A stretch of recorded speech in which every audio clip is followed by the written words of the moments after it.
Sir నమస్తే sir, one Motors నుంచి call చేస్తున్నాం సార్. రీసెంట్ గా మీరు నందిగామలో వాటర్ వాష్ చేయించారు కదా సార్, ఆ సర్వీసింగ్ ఎలా చేశారు సార్? బాగానే ఉంటాం. అంతా బానే ఉందా సార్? ఓకే సార్, నేను అందుకే నా మమ్మీ షోరూమ్ రాంది. నేను ఏమైంది సార్? పెట్టింది 500 రూపాయల పని కానీ ఇప్పుడు 70 ఫోన్ కాల్స్ వచ్చి నేను వచ్చి ఇంటికి వచ్చిన కాడ నుంచి మా ఉన్న ఉద్యోగమే దరిద్రపు ఉద్యోగం అది. దీనికి మళ్ళీ బాగుందా సార్, నల్లగుందా, తెల్లగుందా, పచ్చగుందా, పిల్లని వచ్చా, ఈ కాలు తగులుకున్నారు మీరు. ఈ ఆడదత్తాను.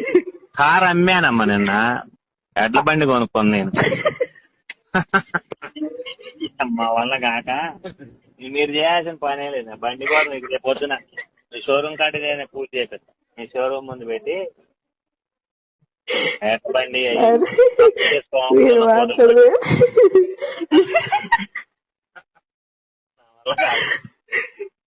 మా మా మామగారికి అత్తగారికి గుర్రం ఓడుకొని పెట్టి 70,000 పెట్టి వాళ్ళే తిరుగుతారు. బాగుందా, కడిగారా లేదా, ఏం తెచ్చారా వాళ్ళు.